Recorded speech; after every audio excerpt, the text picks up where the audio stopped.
My name is Obina, son of Egbuna, the yam farmer. I am now an old man, but there are stories a man never forgets, no matter how many harvests pass or how gray his beard becomes. Some stories settle into your bones. And the story of Nozi, the woman who was followed by a shadow, is one of them. It happened in my village of Umozu, a small place hidden behind 3 hills and a river that sings at night. Back then, Umozu was known for 2 things: our fierce wrestling festivals and the silence we kept around certain matters, especially when it came to Ngozi. She wasn't always a woman people avoided.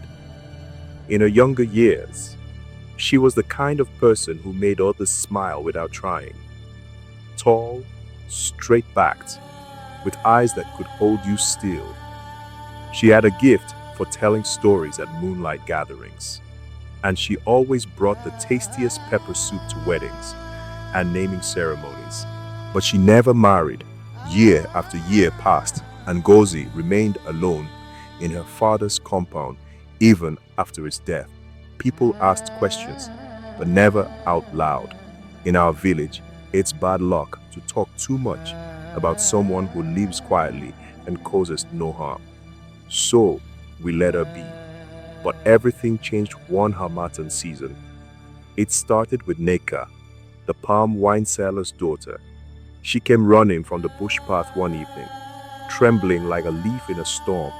She said she saw Ngozi walking, but her shadow was facing the wrong direction. At first, we laughed. Shadows don't have directions, we told her. But Neka swore on her late grandfather's grave. She said the shadow wasn't just wrong, it was following her, as if it had a mind of its own. Now, you know how fear works in a village. One strange story becomes 10, and 10 become 20. Soon, more people claimed to have seen odd things.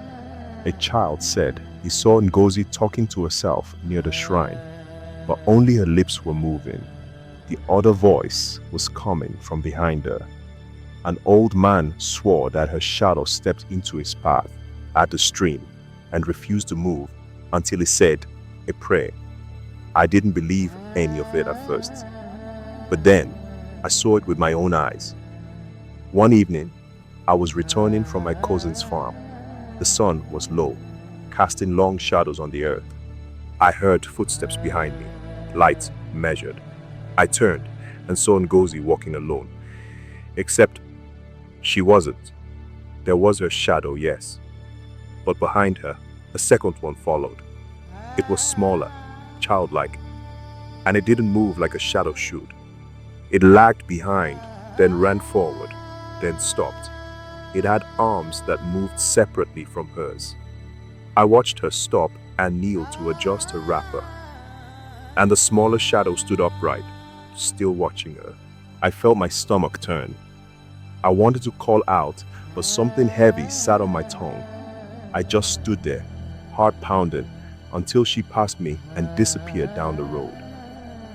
When I got home that night, I didn't eat. I didn't sleep. The next morning, I went to Pa Kelechi, the oldest man in Umuosu.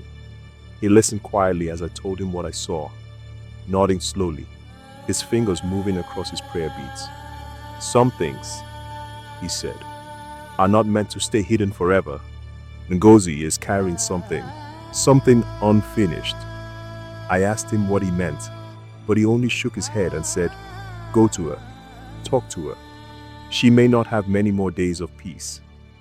So I went. Her compound was quiet. The gate creaked as I pushed it open. She was sitting on a stool, peeling cassava as if nothing strange was happening in the world. She looked up and smiled. Obina, she said, you've come. I didn't know what to say. My throat felt dry. She wiped her hands and gestured for me to sit. And then, without prompting, she began to speak. I see you've met her, she said, eyes on the ground. I nodded slowly. She came back to me 3 weeks ago. At first, just in dreams.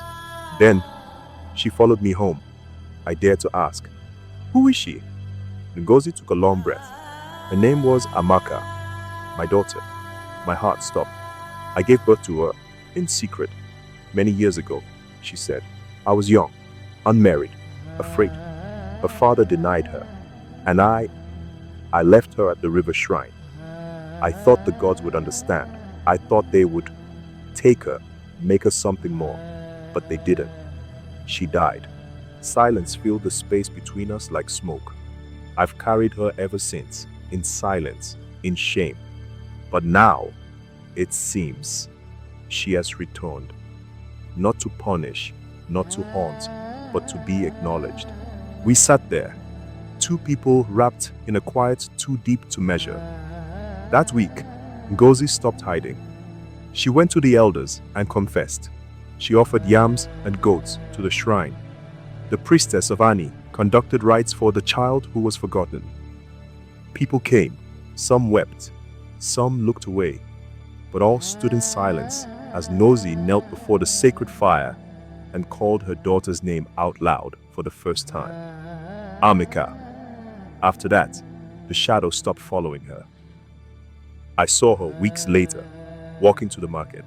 Her steps were lighter, her face less burdened, and her shadow, only one, just as it should be. But we all knew what had happened. And for the first time, Umozu spoke openly about shame and loss, and the things we bury because we are afraid to feel them.